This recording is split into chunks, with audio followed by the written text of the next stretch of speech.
Assalamualaikum warahmatullahi wabarakatuh. Kita lanjutkan tutorial pengenalan ilmu komputer kita atau Introduction to Computer Science kepada topik 4, yaitu tentang computer processors atau prosesor-prosesor komputer.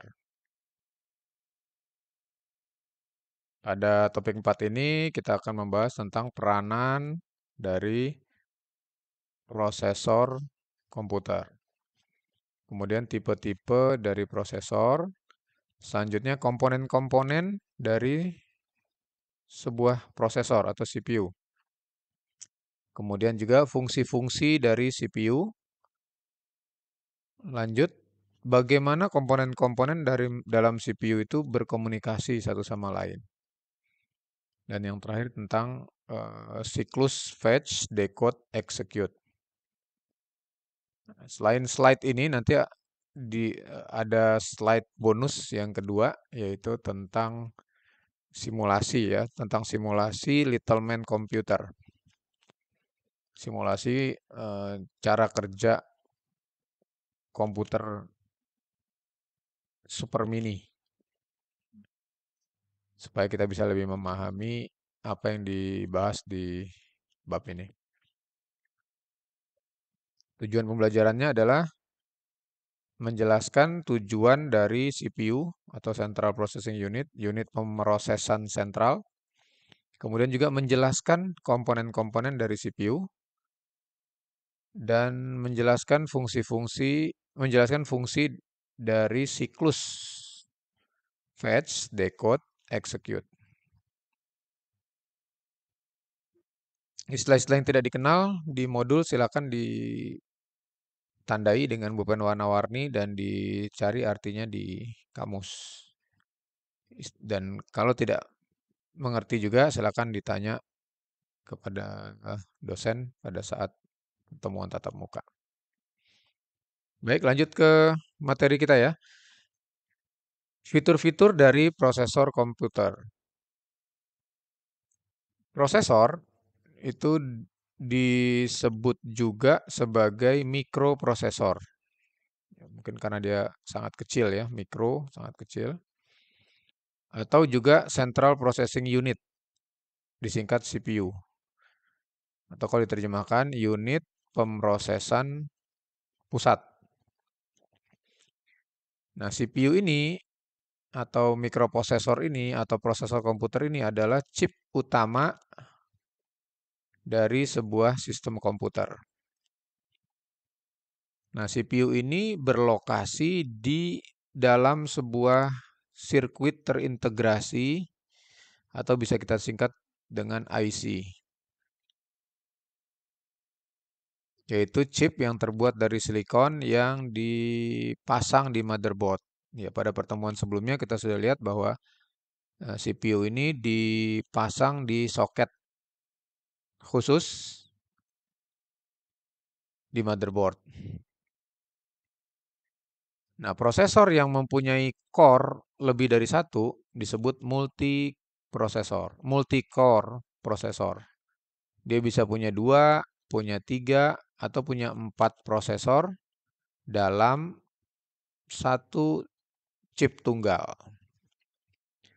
Jadi kita melihatnya sebagai satu chip, tapi sebenarnya di dalamnya itu lebih dari satu CPU. Bisa 2, 3, 4, 8, dan seterusnya. Nah, pabrikan pembuat CPU itu banyak ya. Ada banyak merek dan tipe dari prosesor. Nah, pabrikan utamanya itu diantaranya adalah Intel, yang kita kenal dengan Pentium, Centrino, Intel Core, sekarang ya Intel Core i3, i5, i7, i9. Kemudian juga AMD, ada AMD Athlon, Turion, Ryzen sekarang ya. Kemudian DEC, DEC, kemudian Fujitsu, ada lagi Hitachi, kemudian IBM, Motorola, Sun Microsystems, dan Zilog. Nah, gambar prosesor sendiri sudah kita bahas di pertemuan sebelumnya ya, pada saat kita membahas topik 3 tentang internal component.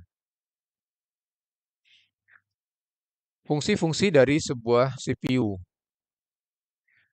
Sebuah prosesor itu dia melakukan fungsi-fungsi sebagai berikut. Nah, yang pertama itu adalah mathematical operation atau operasi matematik.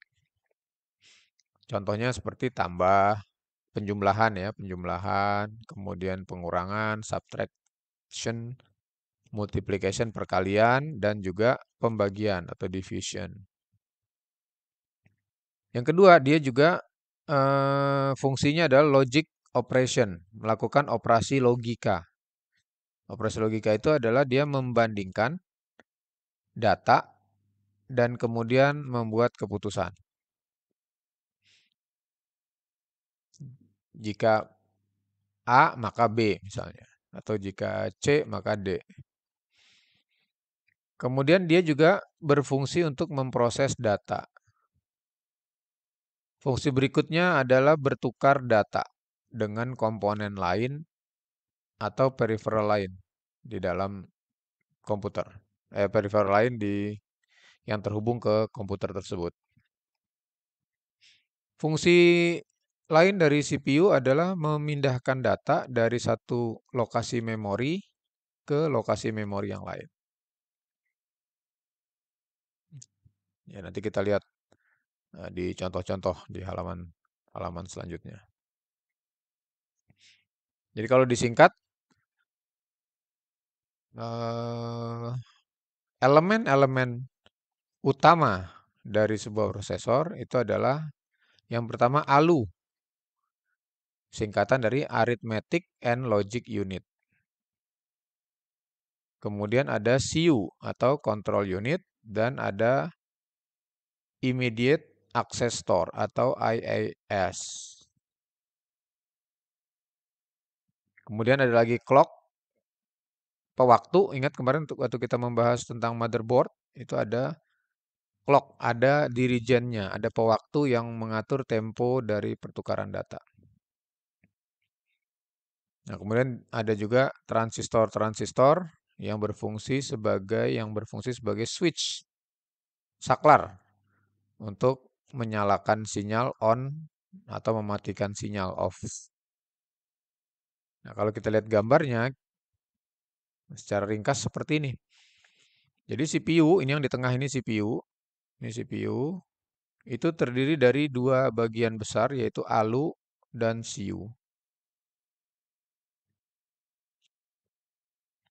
Ada satu lagi tadi ya, ALU, CU, dan IAS. Ada memori yang berada di dalam CPU, yang kita sebut nanti register ya. Memori Immediate Access Store atau tempat penyimpanan yang bisa diakses dengan seketika. Artinya media penyimpanan ini karena letaknya di dalam CPU itu bisa diakses seketika oleh CPU tersebut. Nah, kemudian CPU ini berhubungan dengan primary storage, yaitu RAM ya, atau memori. Kemudian dia berhubungan dengan secondary storage, ya, contohnya hard disk. Kemudian dia berhubungan dengan output device, peralatan output dan juga peralatan input.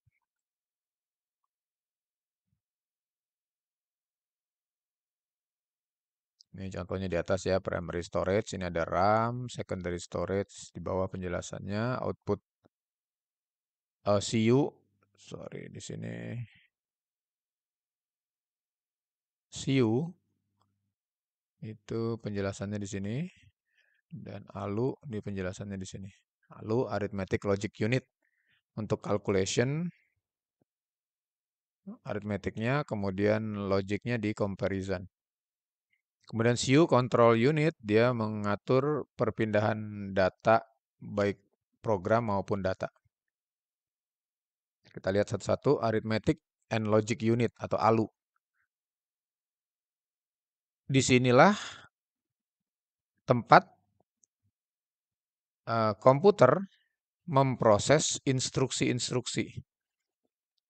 Nah, kalau ingat mata kuliah programming, di situ kita membuat beberapa baris instruksi. Nah, instruksi-instruksi itu nanti akan dijalankan oleh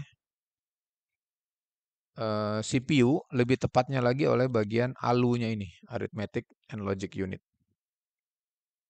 ALU ini terdiri dari dua section, dua seksi, dua bagian. Yang pertama itu arithmetic section atau seksi aritmetik yang melakukan perhitungan pada data, misal penjumlahan. Kemudian bagian kedua adalah logic section atau seksi logic yang berhubungan dengan logika dan comparison atau perbandingan.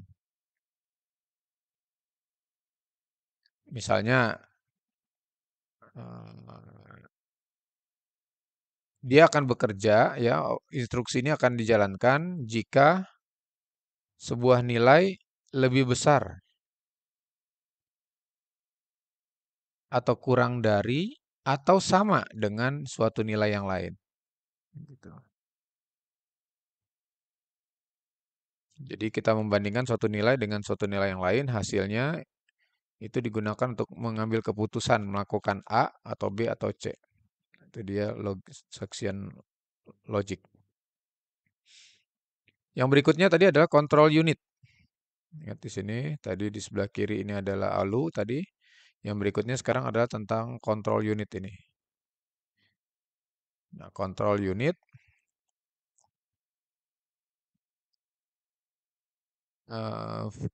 kerjaannya ada tiga ya, melakukan tiga tugas utama.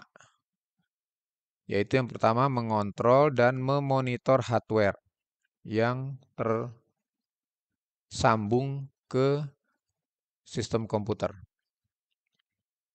Untuk memastikan bahwa perintah-perintah yang diberikan kepada hardware tersebut oleh aplikasi, ya, oleh software aplikasi itu dapat digunakan. Misalnya control unit ini mengecek apakah instruksi yang dikirim ke printer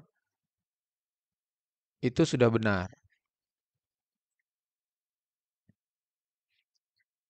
Kemudian tugas utama yang lainnya adalah kontrol input and output, mengontrol masukan dan keluaran data. Sehingga instruksi-instruksi dikirim dengan benar ke komponen yang dikehendaki atau komponen yang sesuai, komponen yang betul pada waktu yang tepat. Kemudian mengontrol aliran data dalam prosesor atau the fetch, execute, decode cycle. Nah, ini kebalik nih. Harusnya the fetch, decode, execute. Yang di depan tadi sudah diganti, yang ini lewat diganti ya, karena memang dari slide awalnya ini terbalik. Kebanyakan fetch, decode, execute. Yang benar adalah kebanyakan fetch, execute, decode. Yang benar harusnya fetch, decode, execute. Baik, lanjut ke yang ketiga. Yang ketiga dari komponen dari CPU itu adalah immediate access store atau media penyimpanan yang bisa diakses seketika atau IIS. Nah, immediate access store ini adalah media penyimpanan ya semacam memori tapi lebih cepat lagi daripada memori ya, daripada RAM. Letaknya ada di dalam CPU, ada di dalam chip CPU. Kalau RAM itu kan ada di luar CPU. Nah, ini ada memori yang berada di dalam CPU. Dia fungsinya menyimpan data dan juga program yang dibutuhkan oleh CU, control unit, ketika nanti akan diproses.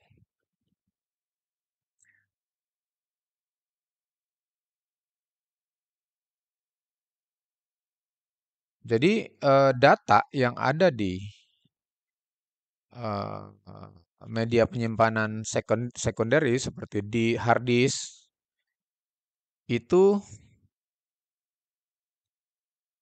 kalau langsung dibaca oleh CPU lambat.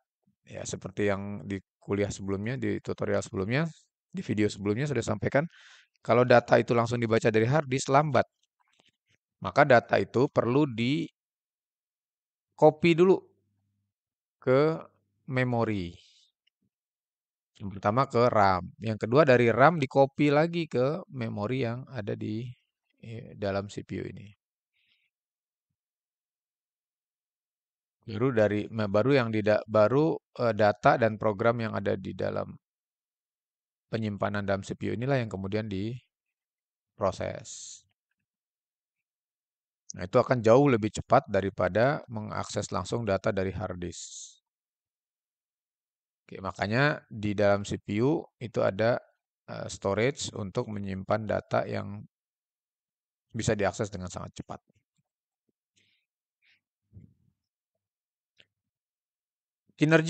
Faktor-faktor yang mempengaruhi kinerja dari sebuah CPU.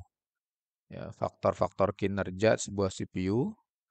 Di pertemuan sebelumnya sudah kita bahas, sebenarnya sudah kita bahas juga sedikit banyak ya, bahwa kinerja CPU itu tergantung dari tipe dari prosesor, kemudian clock speed atau kecepatan clocknya, kecepatan waktunya.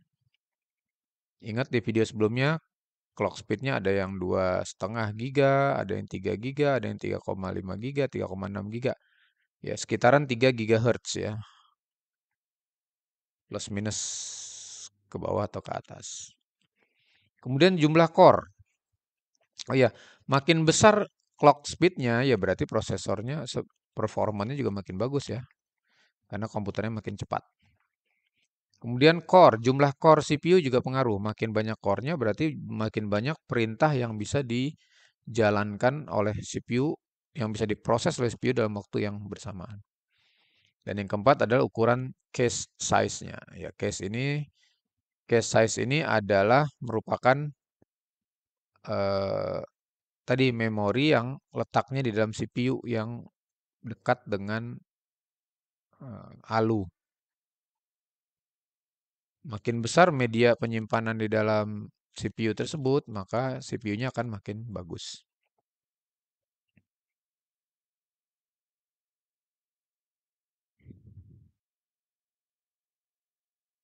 Tipe-tipe dari prosesor.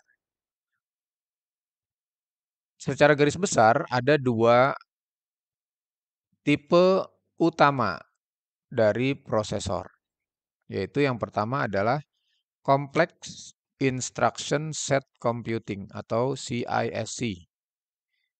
Ini adalah prosesor yang digunakan di kebanyakan desktop dan laptop. Ya. Tipe prosesor yang banyak digunakan di komputer-komputer desktop, laptop, server gitu ya. Sedangkan yang kedua adalah Reduced Instruction Set Computing atau RISC, yaitu biasanya digunakan di smartphone dan tablet. Yang terkenal itu adalah ARM, prosesor buatan ARM. Nah, ini kan dari kata-katanya Complex Instruction Set Computing, yaitu komputer yang mempunyai set instruksi yang kompleks, ya, banyak gitu. Sementara RISC ini adalah komputer-komputer yang set instruksinya sudah dikurangi atau lebih sedikit daripada yang kompleks ini. Nah, yang kompleks contohnya tadi desktop, laptop, sementara yang reduce yang sudah dikurangi itu yang lebih kecil seperti tablet, smartphone. Nah, tentu karena prosesornya sudah dikurangi instruksinya atau pemahaman instruksinya, jumlah instruksinya, maka operating sistemnya juga beda ya. Kalau ini kita menggunakan menggunakan misalnya operating sistemnya Microsoft Windows, Maka di smartphone, dulu Microsoft mengeluarkan yang namanya Windows Mobile. Kalau sekarang sudah tidak ada Windows Mobile, yang terkenal itu adalah Android dan iOS ya kalau untuk smartphone. Kita lihat perbedaannya ya antara CISC dan RISC. CISC ini larger in size, berarti lebih besar ukurannya. Tentu yang RISC ini smaller, lebih kecil ukurannya. Tadi di sini kan desktop, laptop, ini smartphone dan tablet. Kemudian jumlah instruksi di SIS itu adalah ratusan. Sementara RISC berarti puluhan ya, sekitar puluhan. Komputer SIS itu more complex instruction set. Dia mempunyai set instruksi yang lebih kompleks. Sementara di RISC dia kurang kompleks tapi keuntungannya jadi lebih efisien saat menjalankan tugas-tugas yang sederhana. Di SIS ini perform more intensive task, dia bisa melakukan tugas-tugas yang sangat padat, ya yang lebih padat, yang lebih banyak. Makanya clocknya juga jadi tinggi. Sementara di RISC ini clocknya lebih rendah. Nah, karena clocknya tinggi, kompleks, maka otomatis menggunakan daya yang lebih besar. Sementara RISC ini melakukan tugas-tugas simple sehingga dia energi efisien, efisien energi dan lebih cepat daripada yang SIS. Bayangin aja laptop punya baterai sebesar itu, tahannya cuma 2 jam, 3 jam. Nah, Android atau smartphone punya baterai yang jauh lebih kecil dari baterai laptop, tapi bisa tahan 1 hari, 2 hari. Ya berarti dia energi efisien dalam pemakaian energi.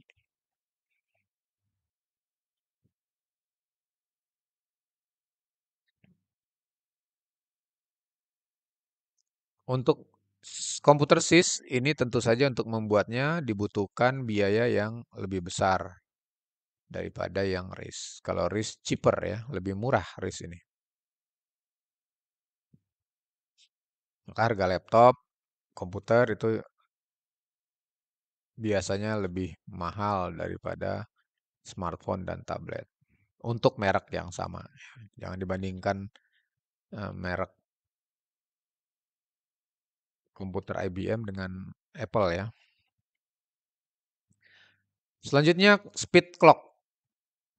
Kecepatan clock speed atau kecepatan dari clock atau pewaktu. Kecepatan CPU itu di merupakan atau sama dengan rate clock, sama dengan rata-rata kecepatan pewaktunya.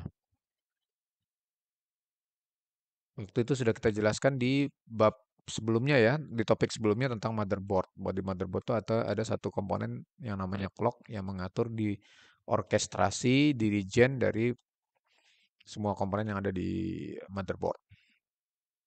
Clock ini mengontrol seberapa cepat instruksi dikerjakan. Nah, clock ini diukur dalam satuan megahertz atau gigahertz. Ingat, 1 megahertz itu 1 juta siklus dalam 1 detik. Sementara 1 gigahertz itu ada 1 miliar siklus dalam 1 detik.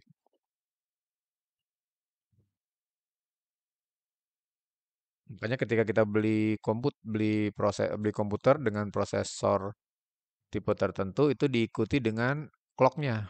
Misalnya Intel Core i7 3,3 gigahertz. Nah, yang gigahertz di belakangnya itu merupakan clock speed ya atau kecepatan pewaktu dari prosesor.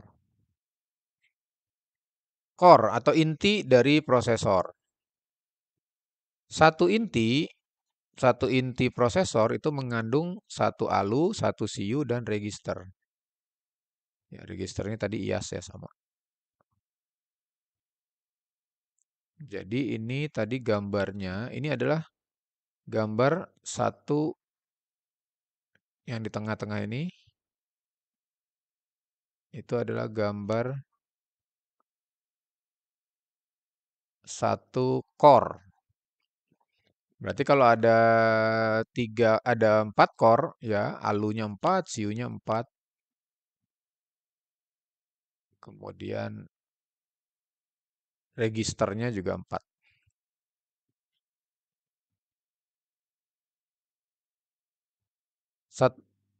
Komputer dapat mempunyai 2, 4, atau lebih core.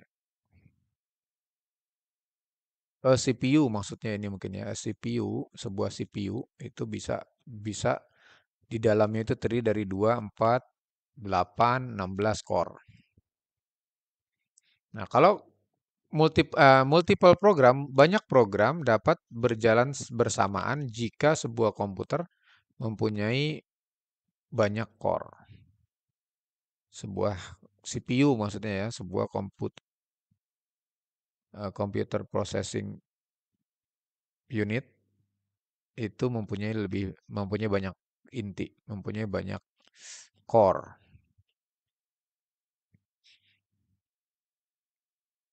Kemudian tadi eh, eh, memori yang ada di dalam CPU itu kita sebut juga cache. Jadi cache itu adalah mengacu kepada small amount of memory, atau memori yang sedikit yang kecil yang merupakan bagian dari CPU. Jadi dia perantara antara prosesor dengan RAM ya. Jadi data dari RAM itu tidak langsung diproses oleh ALU tadi ya, oleh ALU. Nggak langsung ke sini. Tapi dia melalui satu memori kecil lagi. Di tengahnya yang disebut cache. Jadi RAM masuk ke cache, cache masuk ke ALU. Nah, ini semuanya ini bagian, nah ini adalah CPU.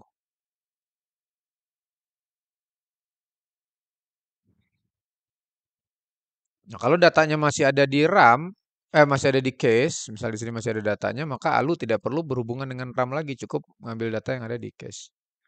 Nah, ini jauh lebih cepat daripada harus mengakses RAM. Ada kita berpikir RAM itu udah jauh lebih cepat daripada hard disk ya, tapi sekarang ketika ada tapi sekarang ternyata ALU membutuhkan akses data yang lebih cepat lagi, maka dibuatlah case ini di dalam CPU. Nah, case-case ini ada level-levelnya. Sebenarnya yang paling dekat dengan ALU itu adalah level 0 yang kita sebut register.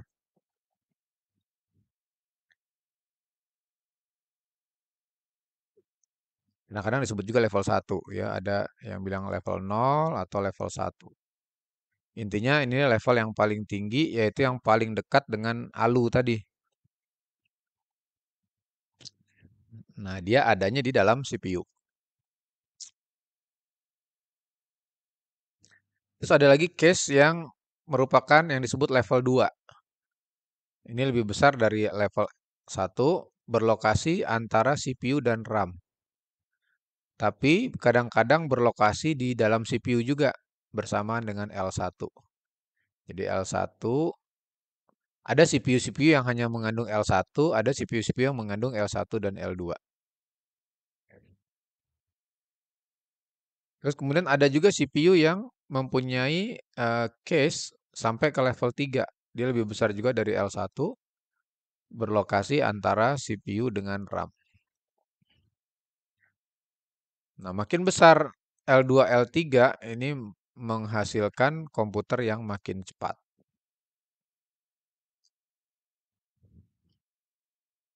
Nah, L1 atau mungkin juga L0 ya, kalau ada juga yang menamakan L0 ini adalah lokasi cache yang paling dekat dengan ALU tadi berada di dalam CPU, itu disebut juga dengan register. Jadi register adalah media penyimpanan sementara bagian dari CPU. Nah, dia bisa menampung instruksi atau program-program dan juga menyimpan alamat atau urutan bit atau juga karakter.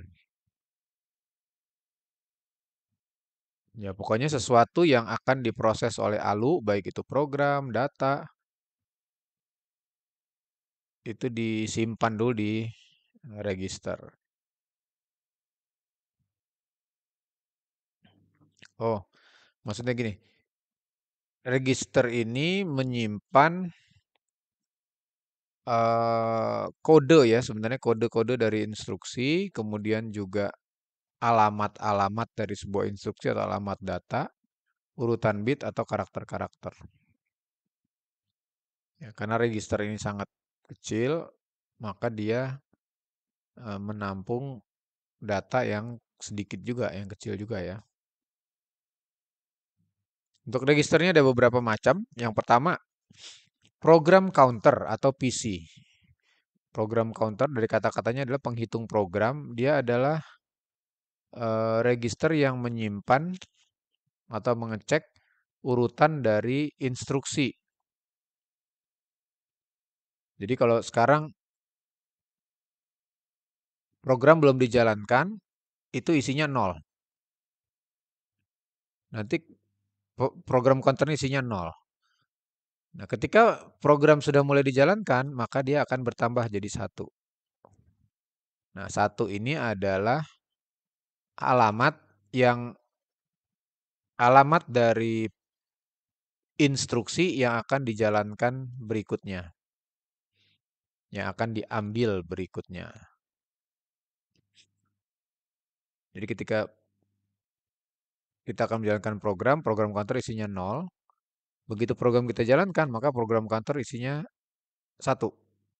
Nanti baris nol sudah dijalankan, ketika akan manggil baris kedua, maka program counter isinya dua, dan seterusnya. Jadi program counter ini isinya adalah nomor baris instruksi yang akan dijalankan selanjutnya. Nanti di Little Man Computing bisa lebih jelas lagi ya di simulasi di bagian kedua. Kemudian instruction register atau IR.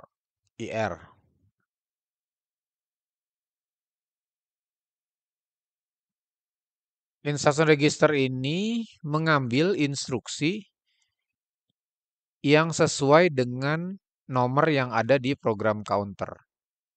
Misal tadi program counter isinya satu, maka instruction register akan mengcopy program baris pertama, kemudian dimasukkan ke dalam register ini, disimpan di register instruction register.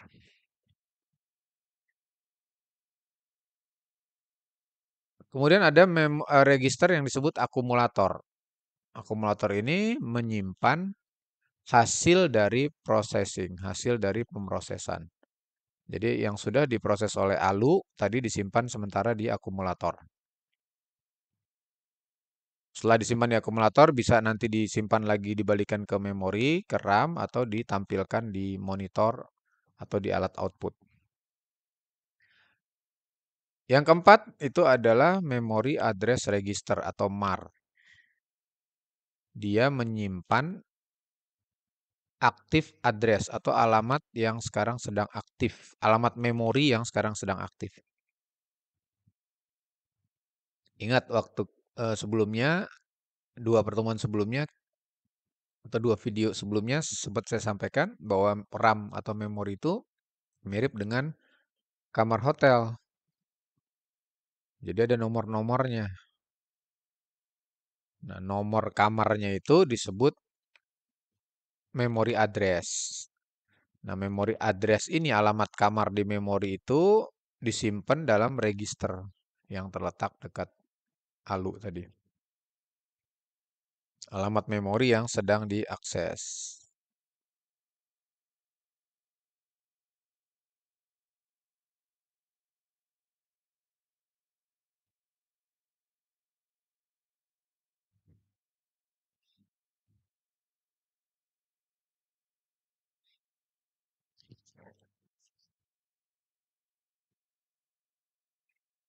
Yang berikut adalah Memory Data Register atau MDR. Berarti dia menyimpan data yang diambil dari memori atau data yang akan dikirim ke memori nantinya.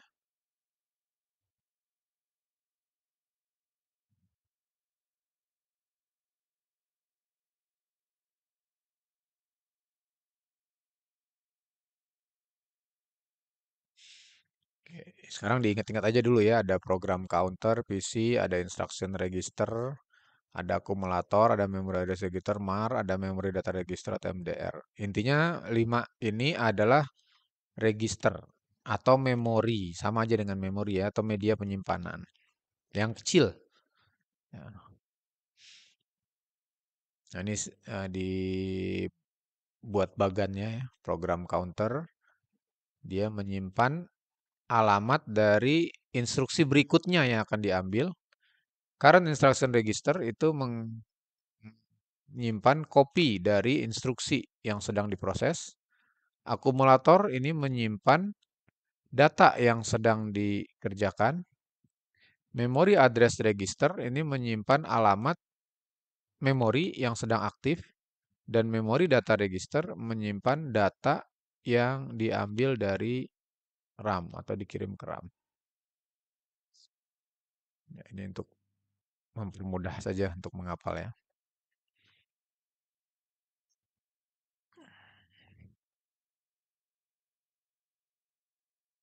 Oke, ini kita bicara memori. Udah selesai ya. Ini memori yang ada di paling dekat dengan ALU. Memori sangat kecil, hanya ingin menyimpan beberapa karakter atau beberapa bit saja yang kita sebut register. Lanjut sekarang tentang instruction set atau set instruksi. Kumpulan-kumpulan instruksi. Di mata kuliah ITP kita belajar membuat program. Program itu adalah kumpulan dari instruksi-instruksi. Nah, berarti instruction set yang dimaksud di sini adalah program ya. Kumpulan instruksi yang mempunyai fungsi khusus, yang mempunyai tujuan khusus. Instruksi-instruksi uh, itu akan di-decoded.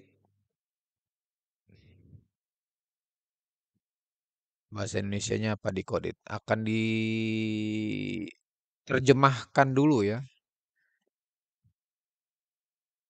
oleh CPU sebelum nanti dia dijalankan. Karena instruksi ini dibuat dengan bahasa manusia atau bahasa tingkat tinggi lah istilahnya ya. Maka dia harus diterjemahkan dulu ke bahasa tingkat rendah, bahasa mesin.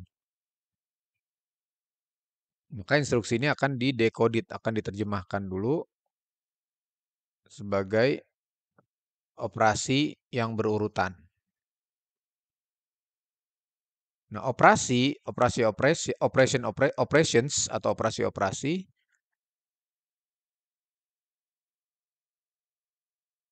itulah yang menginstruksikan ALU dan CU untuk bekerja.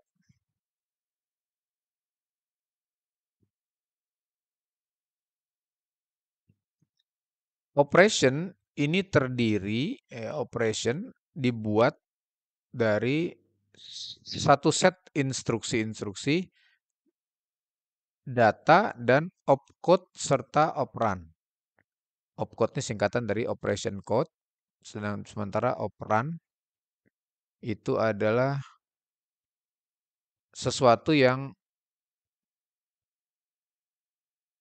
memerintahkan ALU untuk bekerja.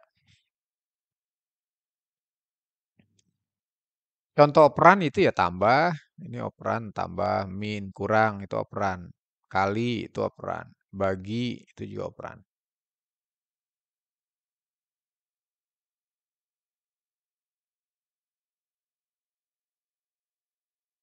Op-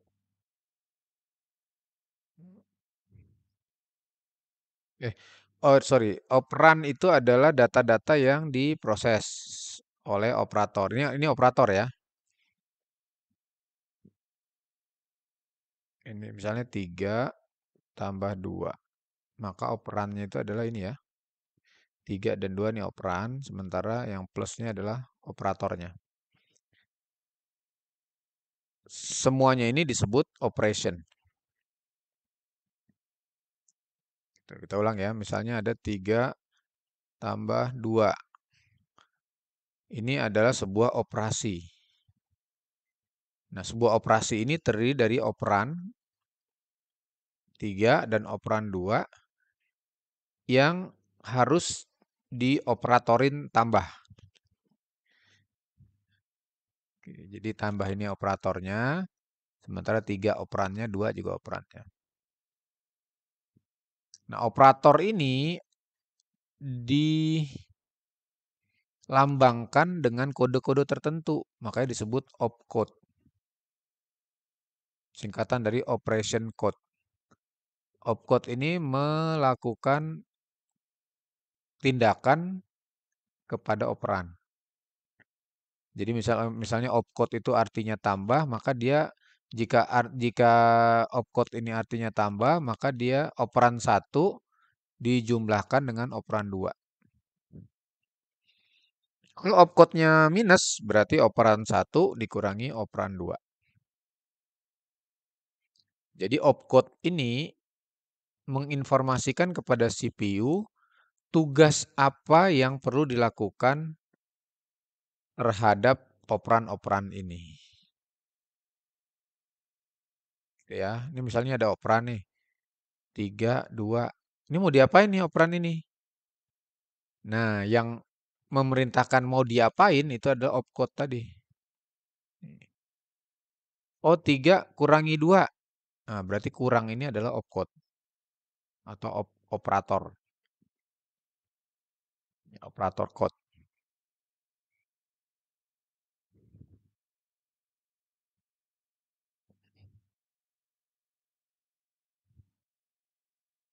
Gitu ya, jadi sebuah instruksi itu kemudian diterjemahkan menjadi sebuah operasi yang bisa dijalankan oleh ALU. Nah, ini adalah contoh operasinya. Operasi itu adalah terdiri dari beberapa operan yang ditugaskan oleh sebuah operator.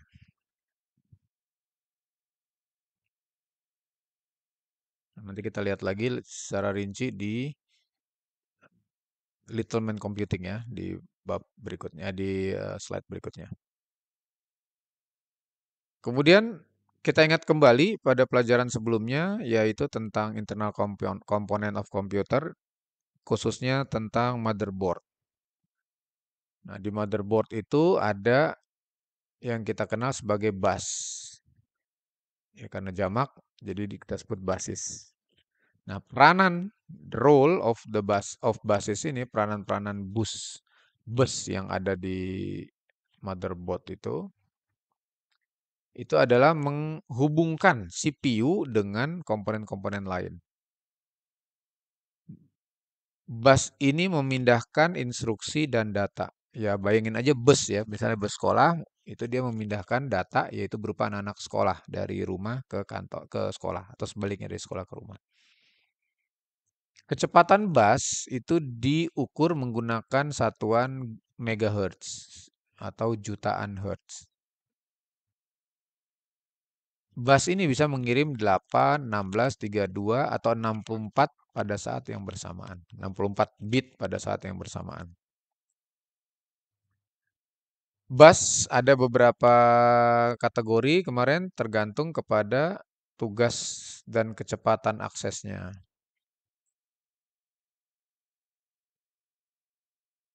Contohnya ada front side bus atau juga disebut sistem bus. Dia menghubungkan CPU dengan RAM atau memori.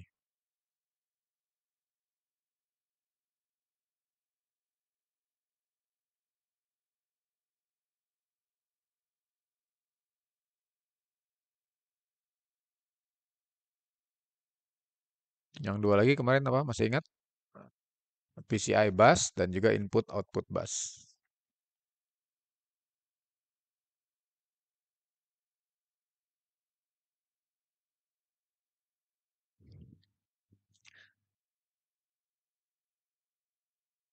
CPU, core CPU ya inti-inti CPU tadi membagi L2 dan L3 case L2 dan case L3 sepanjang FSB, front side bus. Jadi L2 L3 case L2 L3 ini bisa diakses menggunakan FSB juga. Case L2 itu juga tersambung ke backside bus atau BSB. BSB is faster than FSB. Berarti BSB ini juga lebih cepat daripada FSB.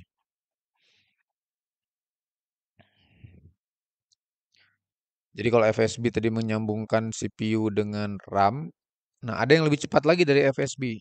FSB aja udah cepat, tapi ada yang lebih cepat lagi yaitu bus yang menghubungkan L2 case dan L3 case ini. Singkatannya backside bus. Nah, kemudian di video sebelumnya juga sudah kita singgung bahwa FSB ini frontside bus ini terdiri dari dua tipe bus, yaitu yang itu address bus. Ini bus yang mengirim data satu arah, hanya satu arah, yaitu dari CPU ke RAM dan mengirim alamat dari lokasi di mana data harus dikirim.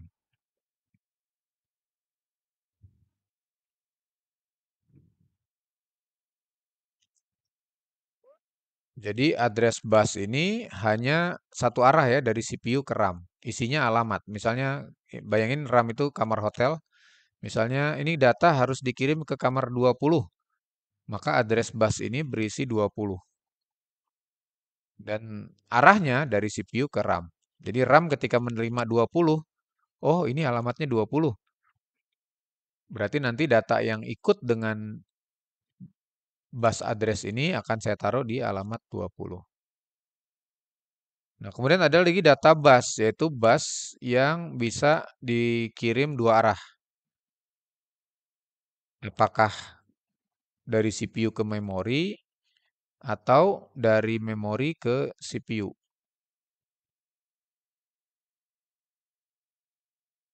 Contoh gini, ketika saya punya data angka 10, mau saya simpan ke memori alamatnya di kamar 20. Berarti kan address busnya 20 dari CPU ke RAM, kemudian data busnya berisi 10. Maka nanti RAM ketika mendapat alamat ini, oh 20, alamatnya kamarnya 20. Oke, saya siapkan kamar 20, saya akan isi dengan angka 10. Alamat 20 dia dapat dari address bus, alamat datanya dia dapat dari database. Sebaliknya, ketika CPU ingin data di kamar, misalnya saya mau dong data di kamar 30, maka dia akan mengirim alamat 30. Sama arahnya juga dari CPU ke RAM. Tolong dong, saya minta data di kamar 30. Kata CPU, kata RAM, oke ini datanya nih. Nah, datanya, oh ternyata di 30 itu datanya 17. Maka 17 arahnya itu dari RAM ke CPU.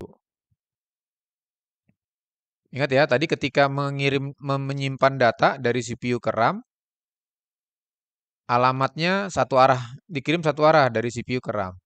Data juga dari satu arah CPU ke RAM. Tapi ketika meminta data, di address busnya sama satu arah dari CPU ke RAM. Saya minta data nomor 30. Saya minta isi kamar 30. Nah, tapi di data bus, isi kamar 30-nya yang ada di RAM kan mau dibawa ke CPU, maka arahnya jadi kebalikannya. Itu ya. Jadi kalau ingin menyimpan data dari CPU ke RAM, alamatnya dikirim ke arah RAM, datanya dikirim ke arah RAM juga, ke arah kanan misalnya. Ini CPU, ini RAM. Misalnya RAM-nya ada di kanan ya, misal. Jadi kalau sama-sama ke kanan, CPU ke RAM berarti menyimpan. Nah, kalau misalnya meminta data, loading, ya loading ke CPU-nya. Tetap saja yang alamat ini juga arahnya tetap satu arah. Minta dong data alamat kamar 20. Hanya datanya nanti karena diminta, arahnya kebalikannya. Tadi berapa isinya? 10 ya. Di kamar 20 ada data 10. Nah, 10-nya dikirim melalui database. Gitu. Nanti kita lihat lagi di belakang pada saat Little Man Computing ya. Lanjut, siklus mesin. Mesin yang dimaksud di sini adalah CPU.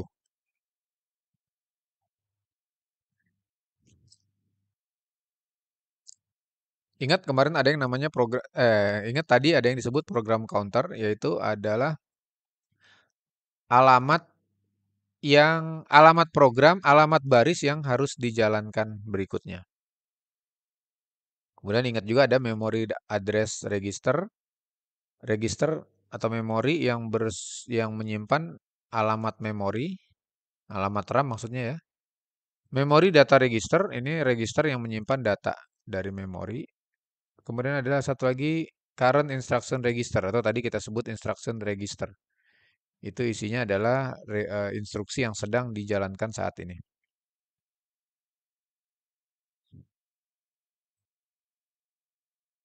Nah, prosesnya sendiri itu terdiri dari tiga kegiatan. Yang pertama fetch, yaitu mengambil data. Contoh, alamat dari yang pertama ya, ketika kita ingin menjalankan sebuah program, maka alamat dari program tersebut akan ditempatkan di memory address register. Kemudian program counter itu bertambah satu. Kan tadi dari 0, ketika program dijalankan nanti dia berubah berubah menjadi satu. Ya, program counter. Artinya nanti setelah ini yang akan dijalankan adalah baris nomor satu. Kemudian data di memori yang ditunjuk oleh MAR tadi ini, Memory Address Register, di copy ke MDR.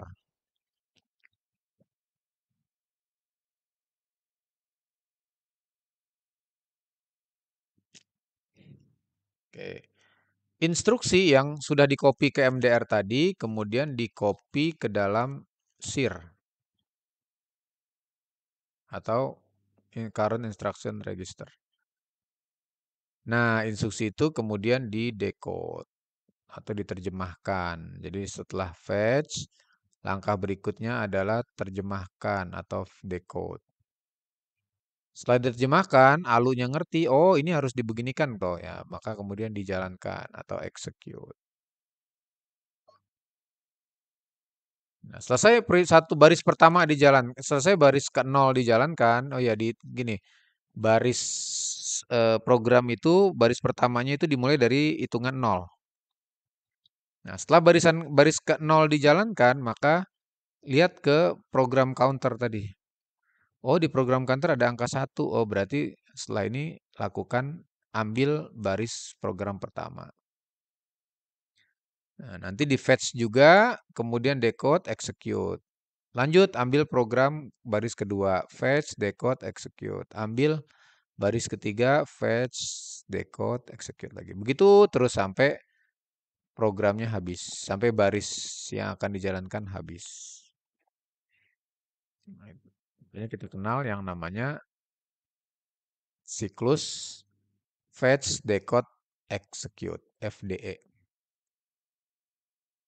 Jadi perintah-perintah di dalam software itu dieksekusi dengan siklus fetch, decode, dan execute.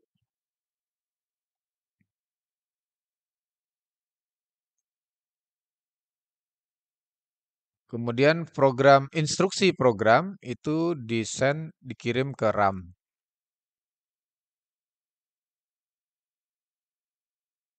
Nah, gini maksudnya. Kemarin waktu kita bahas ya. Misalnya kita ingin menjalankan Microsoft Word, maka Microsoft Word itu ketika kita klik 2 kali, maka kita mengcopy Microsoft Word dari hard disk ke RAM.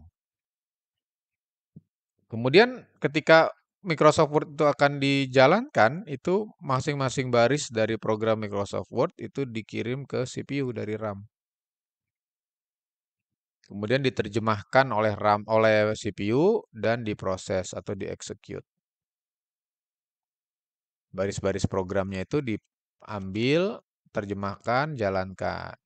Ambil, terjemahkan, jalankan. Begitu terus. Dilihat satu-satu ya. Fetch. Fetch ini ambil ya, mengambil data. Jadi pada saat proses fetch, ini terjadi proses pengambilan data dan instruksi dari RAM dan disimpan ke dalam register masing-masing ya. Media penyimpanan yang ada di dekat ALU.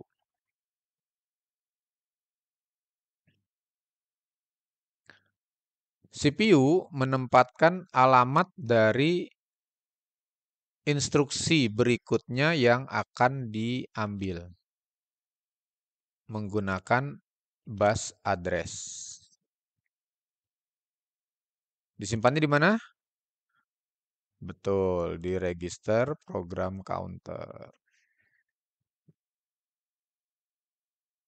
Kemudian data dari alamat yang dituju tadi kemudian dipindahkan dari RAM ke CPU menggunakan data bus. Oke, lanjut. Setelah programnya itu sampai ke CPU, maka CPU mendekode program tersebut. Kalau coding itu kita mengkodekan ya, membuat simbol dari sebuah data. Nah, kalau dekode kebalikannya dari simbol diterjemahkan ke sesuatu yang bisa dijalankan.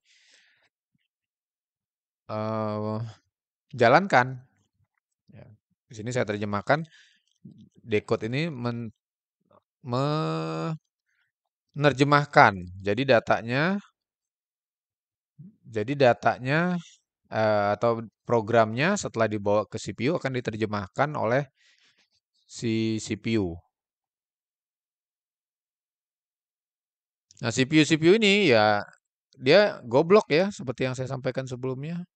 Tidak semua perintah bisa dia jalankan. Nah, CPU ini hanya didesain untuk menerjemahkan instruksi-instruksi khusus saja yang disebut instruction set instruksi. Di luar dari set instruksi ini dia nggak ngerti.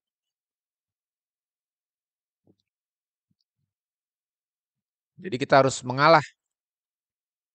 Kalau kita ingin komputer melakukan sesuatu karena dia goblok, maka kita harus menurunkan kecerdasan kita mengikuti instruksi-instruksi yang dikenal oleh si komputer. Nah, setelah diterjemahkan dan ALU ini mengerti, maka programnya akan dieksekut, akan diproses oleh ALU. Nah, hasil dari pemrosesan itu disimpan di register juga yang disebut akumulator.